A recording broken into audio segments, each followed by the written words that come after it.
अगर आप सीए या सीएमए के एस्पिरेंट हैं और किसी भी सब्जेक्ट का ढूंढ रहे हैं एक ऐसा साथी यानी कि एक टीचर जो कि आपको आपके पड़ाव से एक जगह से दूसरे जगह इजीली लेके जा सके with in depth knowledge of your subject, तो आपको ये वीडियो देखकर समझ आएगा कि किस तरीके से आपको अपने क्लासेस के बारे में डिसीजन लेना है।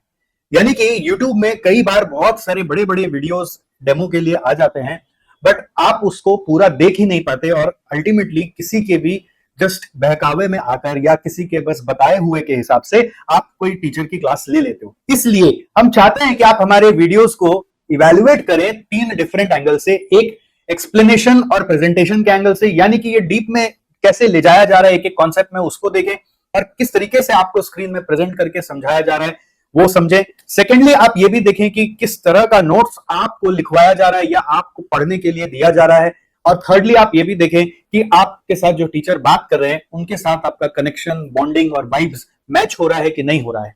अगर आप इन तीनों पैरामीटर पर कनेक्ट हो पा रहे हैं अपने टीचर से, तो डेफिनेटली आप उनके साथ आगे बढ़ सकते हैं। अपार्ट फ्रॉम दैट आप ये जरूर देखिए कि उन टीचर के ओवरऑल सपोर्ट सिस्टम कैसे आपको हेल्प कर सकते हैं आपकी जर्नी को आसान बनाने के लिए।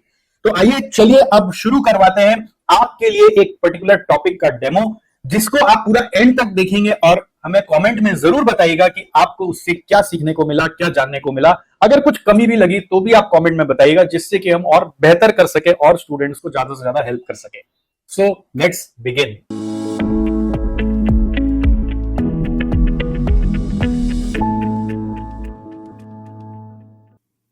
तो अब आ जाइए पॉइंट नंबर 1, जो हमारा मेन पॉइंट है। पॉइंट नंबर 2 लिखेंगे, बेसिक्स पॉइंट 1 था ना, मेन पॉइंट नंबर 1 था बेसिक्स।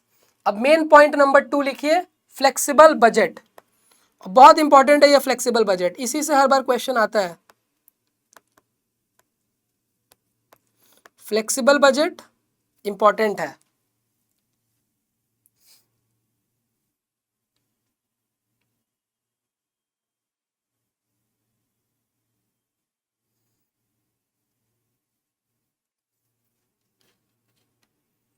फ्लेक्सिबल बजट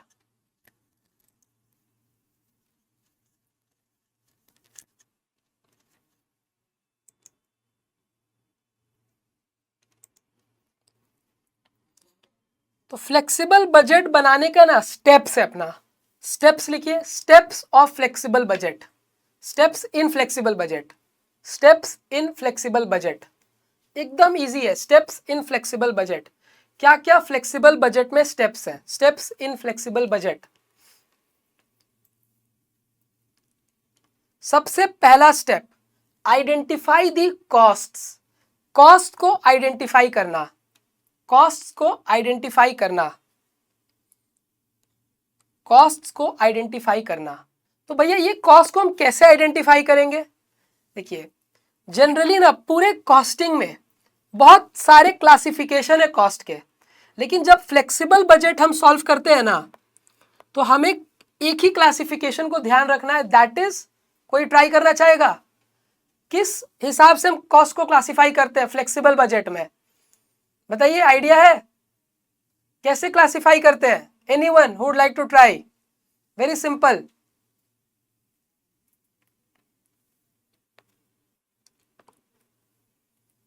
कॉस्ट को हम कैसे क्लासिफाई करते हैं when we are producing flexible budget?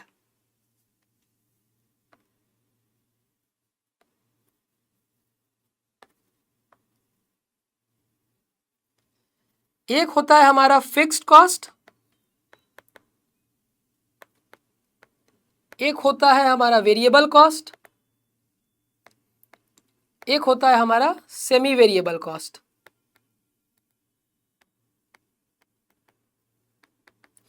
Fixed cost, very good, fixed cost, variable cost and semi variable cost. क्यों सिर्फ इसी कॉस्ट से में क्यों मतलब है फिक्स्ड, वेरिएबल और सेमी वेरिएबल से? क्योंकि यहां पे ना आप अपनी एक्टिविटी को चेंज कर रहे हो। बस सपोज करिए कि 10,000 यूनिट्स के लिए जो जितने भी कॉस्ट लगे थे based on their behaviour, very good, yes, based on their behaviour, based on their behaviour. अब आप 10,000 यूनिट्स के लिए जो कॉस्ट लगा रहे थे वही सारे कॉस्ट 15,000 यूनिट्स के लिए भी लगने वाले हैं, बस उनकी वैल्यू बदल जाएगी। तो वैल्यू किन किन कॉस्ट की बदलेगी? जो फिक्स्ड है उनकी वैल्यू नहीं बदलेगी, जो वेरिएबल है उनकी वैल्यू बदलेगी, जो सेमी वेरिएबल है उनकी वैल्यू बदलेगी। अब मन में आएगा कि भैया फिक्स्ड कॉस्ट क्या है, वेरिएबल कॉस्ट क्या है, सेमी वेरिएबल कॉस्ट क्या है, ये भी थोड़ा बता दीजिए। चलिए बिल्कुल बताएंगे। तो फिक्स्ड कॉस्ट एक ऐसा कॉस्ट है, मत लिखिएगा अभी, फिक्स्ड कॉस्ट एक ऐसा कॉस्ट है जो कि टोटल में हमेशा सेम रहेगा, टोटल में हमेशा सेम रहेगा, will remain same in total, total में हमेशा सेम रहेगा। Variable cost,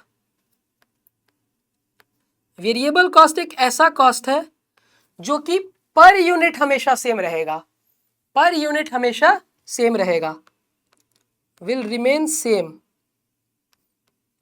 per unit. अभी एक एग्जांपल लेंगे, सब समझा दूंगा। और सेमी वेरिएबल कॉस्ट क्या है? सेमी वेरिएबल कॉस्ट देखिए, ये ना तो टोटल में सेम रहेगा ना पर यूनिट सेम रहेगा, ना तो पर यूनिट सेम है ना टोटल में सेम है, neither same per unit nor same in total, ना तो पर यूनिट में सेम है ना टोटल में सेम है। तो एक बार बस इतना लिखिए, फिर एक एग्जांपल लेंगे, वो एग्जांपल बाद में लिखिएगा। तो कॉस्ट को पहले आइडेंटिफाई किया। कॉस्ट के 3 कैटेगरीज हैं, एक फिक्स्ड, एक वेरिएबल, एक semi variable. Fixed, variable, semi variable. और यहां पे ही नीचे में फिक्स्ड के लिख लीजिए, will remain same in total. Fixed cost जो है वो हमेशा टोटल में सेम रहेगा, fixed cost will remain same in total, total में हमेशा सेम रहेगा। Then we have variable cost, will remain same per unit में सेम है। And semi variable cost are those cost that will neither be same in total nor will be same in per unit, ना तो per unit same है ना total में same है।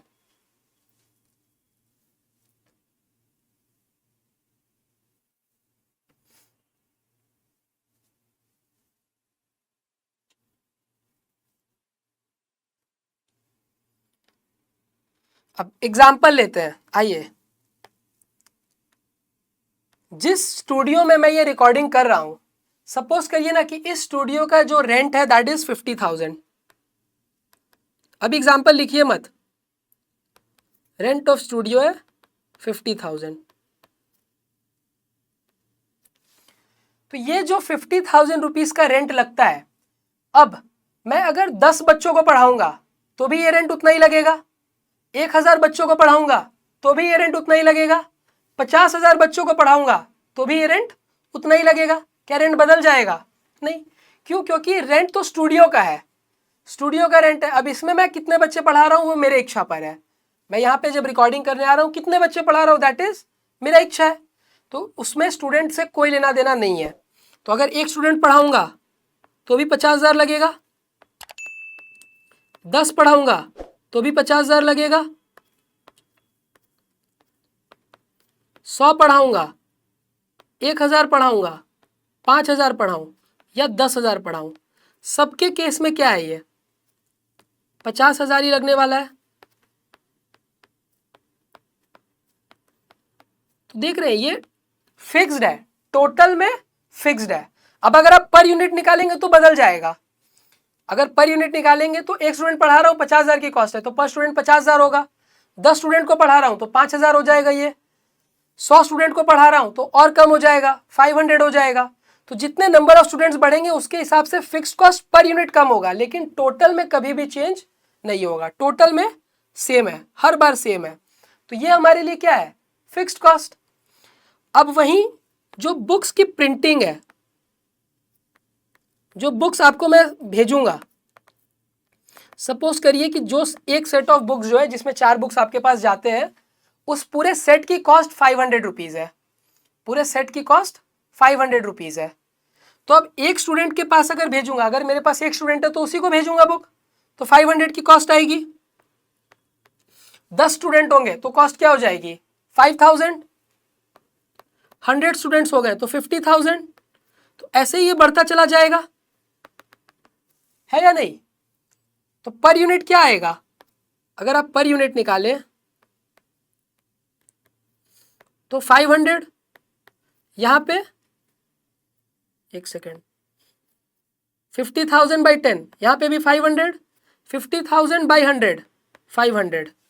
तो कितने स्टूडेंट्स भी बढ़ जाएं उससे मतलब नहीं है, हर बार पर यूनिट क्या आने वाला है, ये 500 ही रहने वाला है, क्योंकि हर स्टूडेंट को जब मैं बुक भेजूंगा तो 500 का कॉस्ट लगेगा ही लगेगा। तो अगर ज्यादा स्टूडेंट है तो उसके हिसाब से कॉस्ट लगेगा, कम स्टूडेंट होंगे तो उसके हिसाब से कॉस्ट लगेगा। तो ये जो मेरी कॉस्ट है बुक्स प्रिंटिंग की, ये क्या है? ये वेरिएबल है, ये वेरिएबल कॉस्ट है। और ये जो फिक्स्ड कॉस्ट था स्टूडियो का रेंट, ये हमारा क्या है? Fixed cost. अब एक और कॉस्ट लगता है मेरा इलेक्ट्रिसिटी का। तो इलेक्ट्रिसिटी का जब बिल आता है ना, तो ये बिल डिपेंडेंट है। ये बिल में आता है कि 1,000 रुपये तो मेरे को देना ही पड़ेगा, साथ में ₹8 पर इलेक्ट्रिसिटी कंज्यूम्ड। 1,000 रुपीज तो हम देंगे ही, प्लस ₹8 पर इलेक्ट्रिसिटी कंज्यूम्ड। अब मैं सपोज करिए कि पूरे महीने मैंने क्लास नहीं लिया, घूमने चला गया था कहीं, तो पूरे महीने क्लास नहीं लिया, तो चांसेस क्या है कि कुछ भी इलेक्ट्रिसिटी कंज्यूम नहीं होगा। अगर कुछ भी इलेक्ट्रिसिटी कंज्यूम नहीं होगा तो वेरिएबल क्या बोलेगा कि कुछ भी कॉस्ट नहीं आना चाहिए। वेरिएबल तो यही कहता है ना कि अगर कुछ भी कंजम्पशन हुआ है तो उसकी कॉस्ट आएगी। जैसे एक भी स्टूडेंट आया तो बुक्स की प्रिंटिंग कॉस्ट आई एक जन की, 100 स्टूडेंट्स आए तो 100 की कॉस्ट आई। तो वेरिएबल के हिसाब से तो ₹1 भी इलेक्ट्रिसिटी नहीं आना चाहिए। और फिक्स क्या बोलेगा, चाहे आप 1 यूनिट कंज्यूम करो चाहे 1,000 यूनिट कंज्यूम करो, वो हर बार सेम होगा। तो मैंने एक भी इलेक्ट्रिसिटी कंज्यूम नहीं किया तो मेरी कॉस्ट क्या आई? 0 यूनिट्स कंज्यूम किया है, 100 यूनिट्स कंज्यूम किया है, 1,000 यूनिट्स कंज्यूम किया है।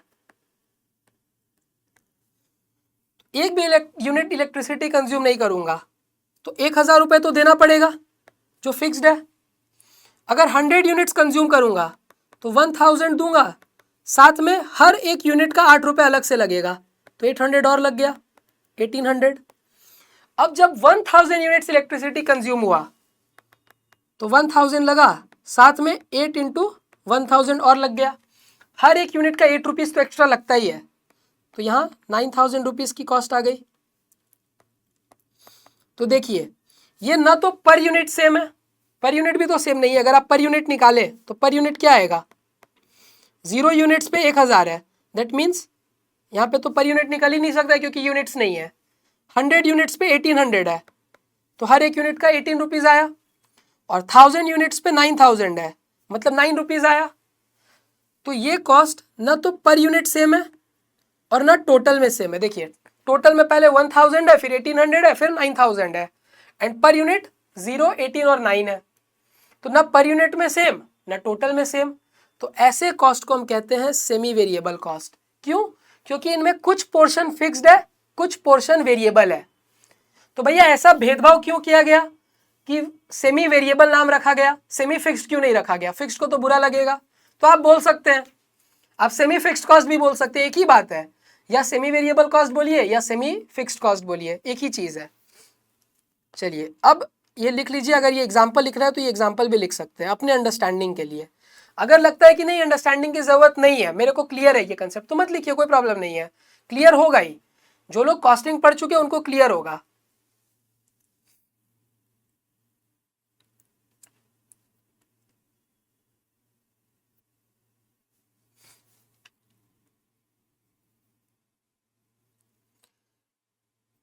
तो फ्लेक्सिबल बजट में हमारा सबसे पहला स्टेप यही है कि कॉस्ट को आइडेंटिफाई करना, कि कौन से कॉस्ट फिक्स्ड है, कौन से कॉस्ट वेरिएबल है, कौन से सेमी वेरिएबल है। अगर एक बार आपने ये कर लिया ना, क्वेश्चन सॉल्व हो गया बस।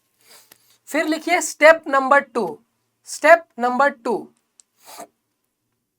Step number 2, if there is a semi variable cost, अगर सेमी वेरिएबल कॉस्ट होगा तब क्या करेंगे? If there is a semi variable cost तो हम अलग अलग कर लेंगे, फिक्स्ड अलग कर लेंगे, वेरिएबल अलग कर लेंगे। Then take its breakup into fixed and variable, take up its breakup into fixed and variable.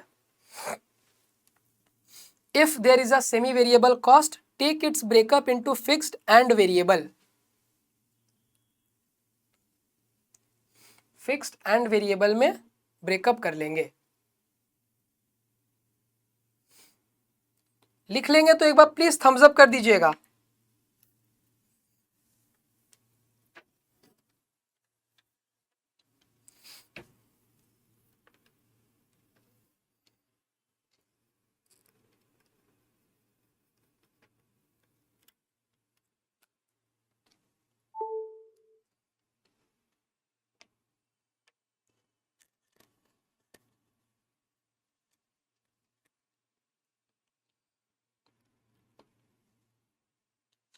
तो सेमी वेरिएबल कॉस्ट है तो उससे हम फिक्स और वेरिएबल में अलग करेंगे।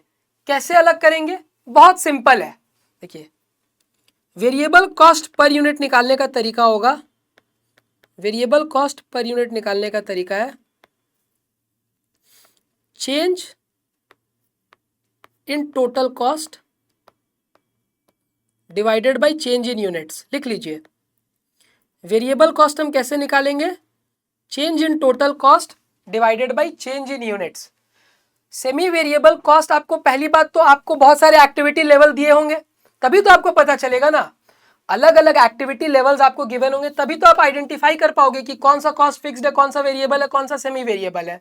सिर्फ एक कॉस्ट गिवन है तो क्या उससे कभी ये पता चलेगा कि कौन सा फिक्स्ड है, कौन सा वेरिएबल है, कौन सेमी वेरिएबल है? नहीं, मल्टीपल आपको एक्टिविटीज गिवन होंगे कि 10% पे कॉस्ट इतना है, 20% पे इतना है, 30% पे इतना है, तब जाके आप आइडेंटिफाई कर पाओगे कि कॉस्ट आपका फिक्स्ड है, वेरिएबल है या सेमी वेरिएबल है।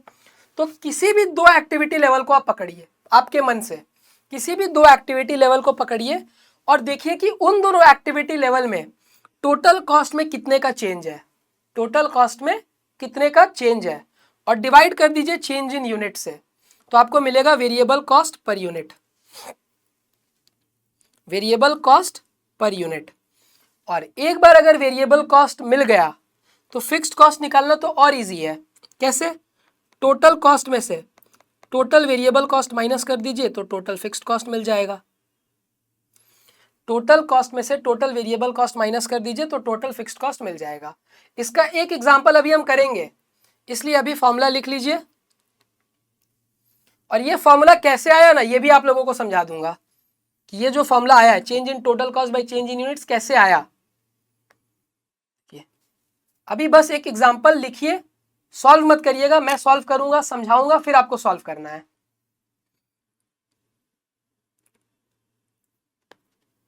एग्जांपल, ये है यूनिट्स, ये है आपकी कॉस्ट, टोटल कॉस्ट है ये।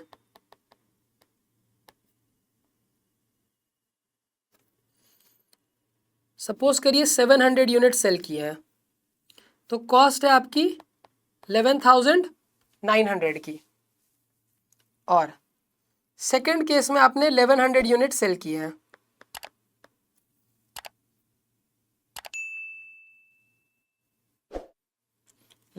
यूनिट सेल किए हैं।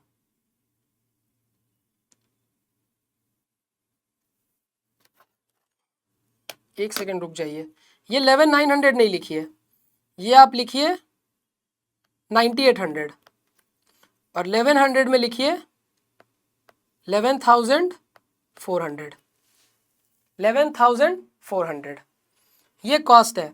जब 700 यूनिट्स बनाया तो कॉस्ट आई मेरी 9,800, और 1100 यूनिट्स बनाया तो कॉस्ट आई मेरी 11,400। ये टोटल कॉस्ट है, ये टोटल कॉस्ट है।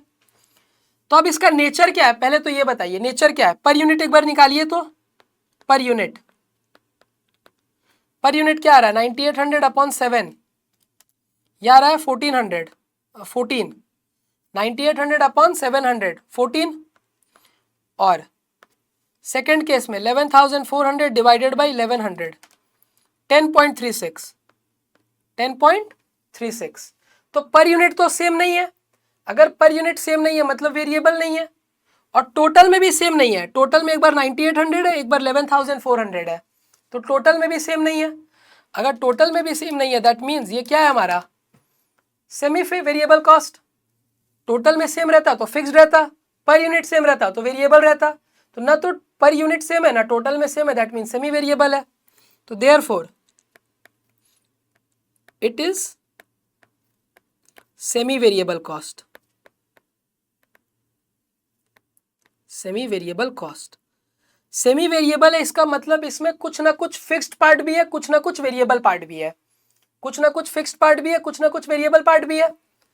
तो अभी एक बात मेरे को समझाइए, यहाँ पे फिक्स्ड है, यहाँ पे वेरिएबल है, फिक्स्ड है, वेरिएबल है, तो इन दोनों केस में ही फिक्स्ड तो सेम रहा होगा। जब मैंने 700 यूनिट्स बनाया तब जो मेरी फिक्स्ड कॉस्ट थी, सपोज करिए 5000 फिक्स्ड कॉस्ट, एक एग्जांपल आर्बिट्री, अगर यहाँ 5000 है तो यहाँ पे भी 5000 होगा 1100 यूनिट्स पे। तो अगर मेरी जो कॉस्ट बदल रही है, जो कॉस्ट में चेंज है, वो चेंज किसके वजह से होगा? सिर्फ और सिर्फ वेरिएबल कॉस्ट की वजह से। मैंने ज़्यादा यूनिट्स बनाए, इसके वजह से मेरी कॉस्ट बढ़ गई। फिक्स तो दोनों केस में ही सेम है ना, फिक्स तो दोनों में ही सेम है, तो मैं बोल सकता हूं कि ये जो चेंज है ये वेरिएबल कॉस्ट की वजह से है, इसीलिए वेरिएबल कॉस्ट आपको आसानी से मिल जाता है। Variable cost per unit, total cost में कितने का चेंज आया, कितने का चेंज आया, 11400 माइनस 9800 डिवाइडेड बाई यूनिट्स में कितने का चेंज है, क्योंकि ये जो चेंज आ रहा है ये तो यूनिट्स में बदलाव की वजह से आ रहा है। तो यूनिट्स में चेंज है 4 रुपीज का और कॉस्ट में चेंज है 1600 का। दैट मीन्स मैं बोल सकता हूं कि ₹4 मेरी वेरिएबल कॉस्ट है, ₹4 मेरी वेरिएबल कॉस्ट है। समझ गए? जो आपके टोटल कॉस्ट में चेंज आया ये क्यों आया? फिक्स्ड की वजह से तो आया नहीं होगा, क्योंकि फिक्स तो दोनों केस में ही सेम है। तो अगर टोटल कॉस्ट में चेंज आ रहा है मतलब वेरिएबल की वजह से आ रहा है, तो वेरिएबल आपका हर बार यूनिट बदलने की वजह से चेंज हो जाता है। तो चेंज इन यूनिट्स से निकाल लिया मैंने, change in cost divided by change in units है, तो वेरिएबल कॉस्ट मिल गया। अब 700 यूनिट्स पे, एट 700 यूनिट्स आपकी वेरिएबल कॉस्ट कितनी है? वेरिएबल कॉस्ट है आपकी 4 इंटू 700। हर यूनिट पे 4 रुपीज लगता है, 700 आपने यूनिट्स बनाए हैं, तो 2800 का वेरिएबल कॉस्ट है, 2800 का वेरिएबल कॉस्ट है। सब मिला के जो मेरी 9800 की कॉस्ट है, इसमें से 2800 तो वेरिएबल है, तो जो बचा हुआ है दैट इज फिक्स्ड, जो बच गया दैट इज फिक्स्ड। तो फिक्स्ड कॉस्ट क्या आएगा? टोटल कॉस्ट में से टोटल वेरिएबल कॉस्ट माइनस कर दीजिए। टोटल कॉस्ट हमारा है 9800, इसमें से 2800 माइनस हो गया 7000। तो फिक्स भी मिल गया, वेरिएबल भी मिल गया। समझ गए कैसे करना है? अभी एक क्वेश्चन मैं आप लोगों को दूंगा, वो आप लोग करके दिखाएंगे मेरे को। ये लिख लीजिए, ये लिख लीजिए एक बार एग्जांपल।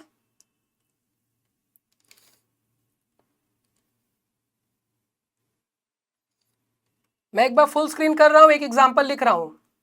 ये सॉल्व करने के बाद उस एग्जांपल को अब आप लोग सॉल्व करेंगे।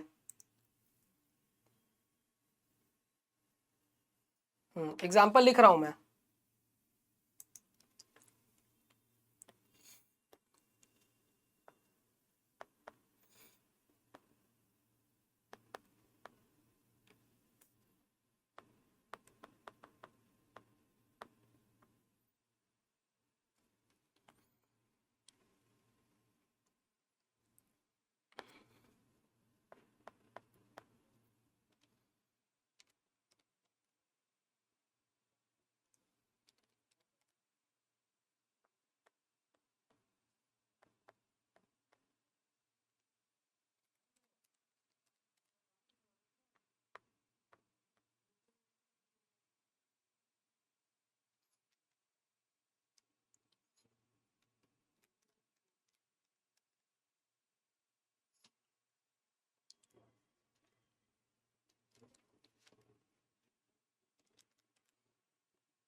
चलिए ये क्वेश्चन बना के दिखाइए। फिक्स्ड कॉस्ट कितना होगा, वेरिएबल कॉस्ट कितना होगा?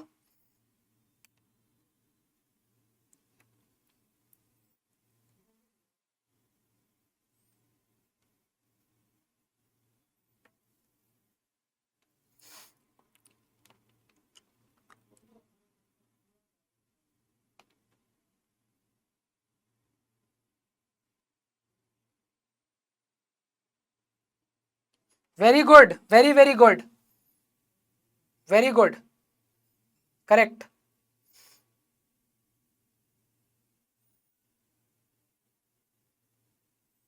यस, बिल्कुल सही।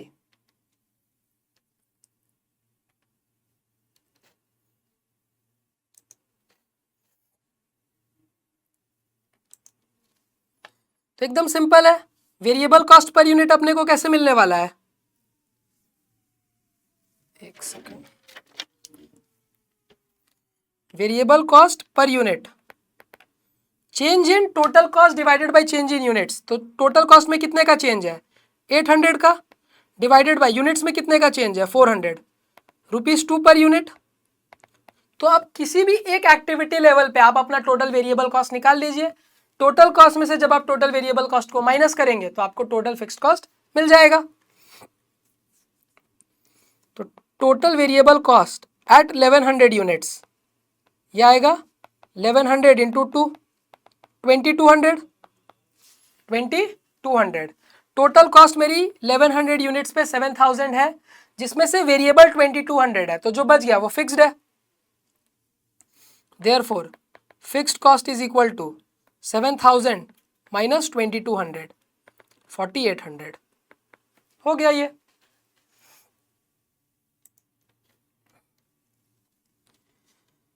तो अगर आपको सेमी वेरिएबल कॉस्ट का क्वेश्चन में ब्रेकअप गिवन है तब तो बहुत अच्छी बात है, तब तो बहुत अच्छी बात है। और नहीं भी अगर गिवन है तो भी कोई बुरी बात नहीं है, क्योंकि हमें निकालना आता है, हम निकाल लेंगे। तो यहां पे ये भी लिख लीजिए, if breakup is given, if breakup is given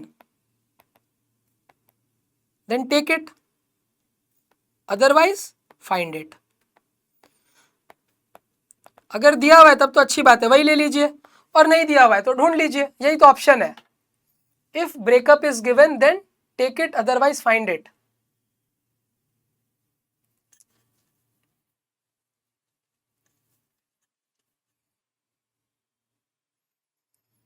अब लिखिए step number 3, prepare the flexible budget as per the required format. Cost एक बार एनालाइज हो गया तो फिर हमें क्या करना है, अपना फ्लेक्सिबल बजट बनाना है। Prepare the flexible budget as per the required format, prepare the flexible budget as per the required format. Flexible budget हम बना लेंगे अपने रिक्वायर्ड फॉर्मेट के हिसाब से। और ये रिक्वायर्ड फॉर्मेट कैसा हो सकता है, तो इसका कोई फॉर्मेट एकदम ऐसा नहीं है कि कॉस्ट अकाउंटिंग प्रिंसिपल बताता है कि आपको इसी फॉर्मेट में बताना है। जो क्वेश्चन बोलेगा आपको उसके हिसाब से करना है, जो क्वेश्चन बोलेगा उसके हिसाब से कर देना है। लिख लीजिए, prepare the flexible budget as per the required format.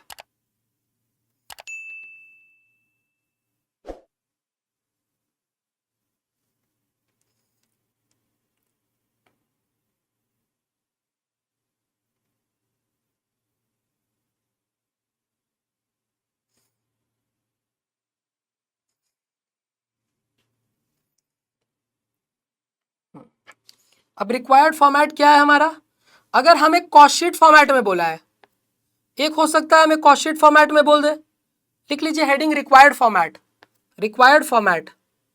तो हो सकता है कॉस्ट शीट बना के बोलने, कॉस्ट शीट के फॉर्म में आपको बनाना पड़े, या फिर टोटल कॉस्ट के फॉर्म में बनाना पड़े।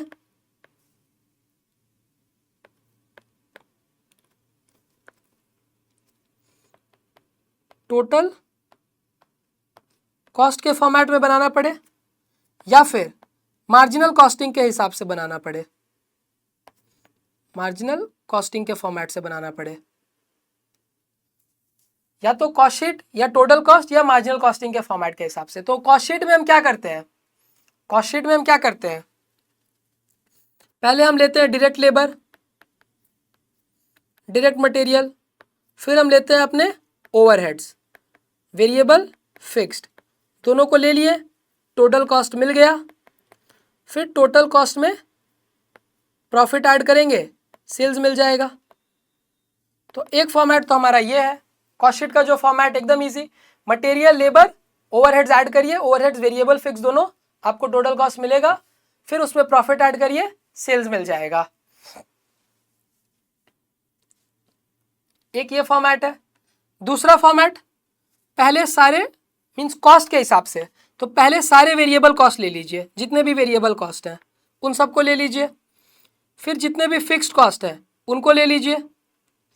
देन जितने सेमी वेरिएबल कॉस्ट हैं उनको ले लीजिए। टोटल कॉस्ट मिल जाएगा। टोटल कॉस्ट में प्रॉफिट ऐड करेंगे, सेल्स मिल जाएगा। ये दूसरा तरीका है। और मार्जिनल कॉस्टिंग का तरीका क्या है? मार्जिनल कॉस्टिंग बोलता है कि सेल्स में से पहले वेरिएबल कॉस्ट माइनस करो, कंट्रीब्यूशन आएगा, फिर कंट्रीब्यूशन में से अपने फिक्स्ड कॉस्ट माइनस करो तो फाइनली प्रॉफिट आ जाएगा।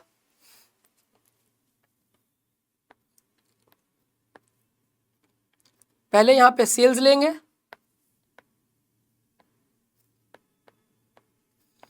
इसमें से सारे वेरिएबल कॉस्ट माइनस कर देंगे, कंट्रीब्यूशन मिल गया। फिर कंट्रीब्यूशन में से फिक्स्ड कॉस्ट माइनस करेंगे, प्रॉफिट मिल जाएगा।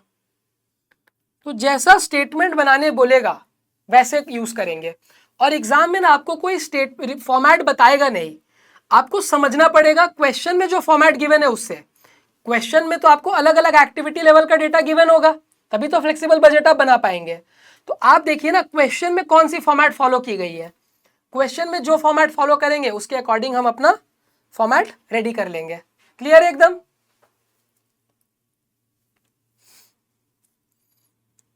फिर फोर्थ पॉइंट लिख लीजिए, compare flexible budget with the actual budget to find the variance. ये ऐसे कोई मेन पॉइंट नहीं है बट ठीक है।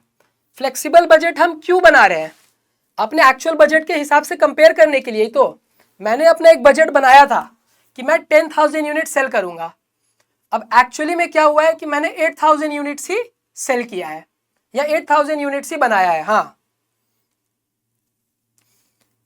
लिख लीजिए, फिर एक बार वापस बोलता हूं।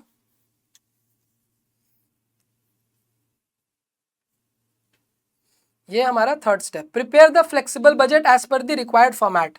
और ये हमारा रिक्वायर्ड फॉर्मेट है, जो क्वेश्चन बोलेगा। Required format,